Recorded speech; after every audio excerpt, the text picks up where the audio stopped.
Hey there, my name is Braden Maltby, and I'm going to be talking today a little bit about token systems, should they be used, and we're going to talk a little bit about some of the personal experiences I also have. We're going to be talking about I am a teacher of a special education classroom currently. It's a high school life skills, so I deal with a lot of kids with autism and Down syndrome or significant learning disabilities, whether it's gene deletion or something with one of these kids. If they have a significant learning disability, they're with me, and this is very, very needed. And so I'm going to talk about kind of the pros and why they should be used. I'm going to talk about some of my experiences with them. Okay, so what is a token economy?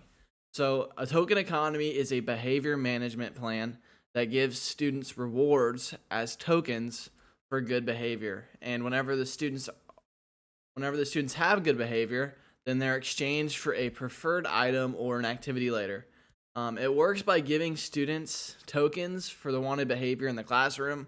So if we want a student to have less tantrums or blurt out less in class, we can set a goal that he will have three or less blurt outs during the day or three or less interruptions. And if he does that, then he gets a token.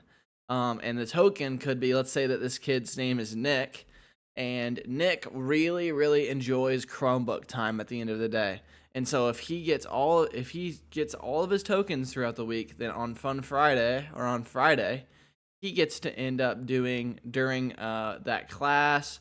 At the end of the class, once we get through schoolwork, he gets to have his wanted free time. Okay, but there are some pros and cons, and we'll get into some of the things with that.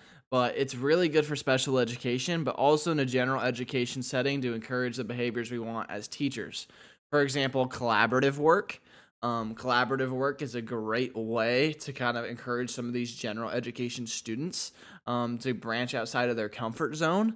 And so I've seen whenever I was doing my observing in third grade over at Greenville Elementary School, one thing that they did is they had a token system that if they talked to 10 new people and greeted staff, that if they get like three or more compliments throughout the week from other teachers or from other students, that these students were being really collaborative, or these students were being really encouraging or helpful in the playground, holding doors open, stuff like that kind of behavior, then on Friday they got more Chromebook time. And so just kind of stuff like that. But this is what a token economy is. So some of the benefits for special education, I really wanted to center this around kind of my classroom and some of the things that I've seen. So I did a lot of research looking into some of the benefits of token economies, because we do use that with some of our kids. Individualized motivation. So token economies, they help motivate students with their interests. This works for students that have like really specific needs. It reinforces positive behavior. It encourages and rewards positive intended behavior in our students, and it helps our students achieve the learning goals that we want. It provides clear expectations. So, whenever special education students are able to understand what type of behavior is expected of them, this helps get rid of any confusion or the stress that they would have about an intended behavior. So, sometimes some of these students, especially students with cognitive disabilities, really struggle with understanding what is expected of them. And really, if you let them get away with a little, if you give them an inch, it's going to be a mile. And so one of the best ways that we can counteract this is by providing clear expectations, saying, "Hey, if you have this behavior, then I'm going to take away a token. If you continuously do this behavior, then you're not going to be able to have this intended want that you want." Okay. And so obviously it depends on the token there for that level of motivation, but usually, especially with what I've found with my autistic students and Down syndrome students, is if you take away that token, that it's a real motivator.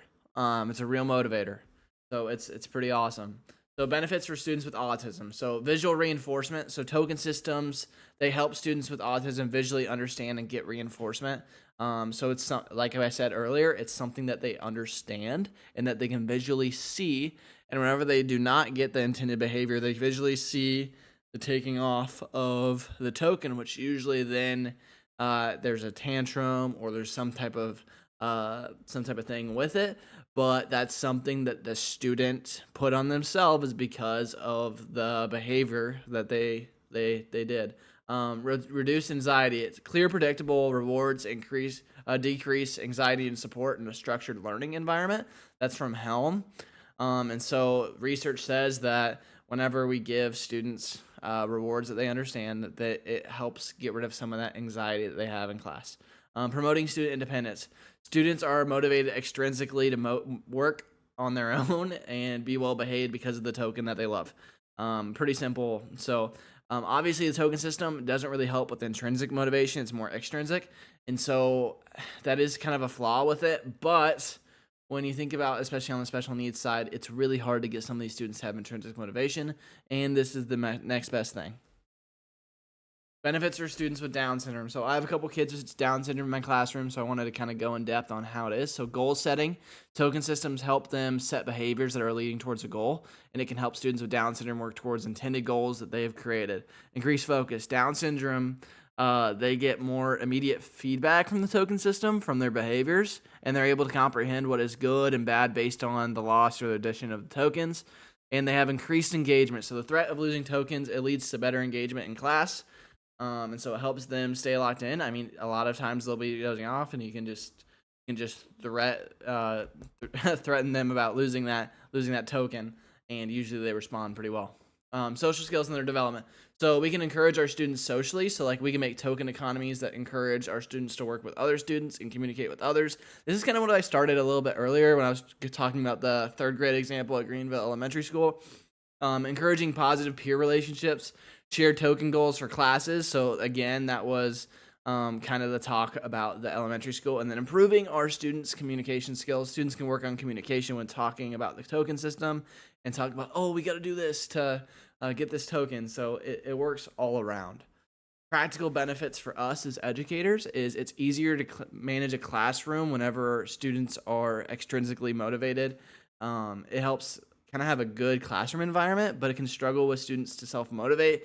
So yes, there's a lot of great things about tokens economies, and I am for them, but intrinsically it kind of hurts our students to have that intrinsic motivation and really want to do it just because they want to better themselves. No, they want to do it because of the tokens, and that's tough. It reduces need for additional punishment, like whenever they have a bad behavior, if it goes against the intended behavior, they're going to lose tokens. And then data collection. Whenever we're using these token economies, we can structure them in a way that's easy to collect how our students are doing and if they're failing or succeeding at meeting the behavior that we want. So, but all in all, this is a little bit, here are my references, but this is about token economies and how we can use them as educators.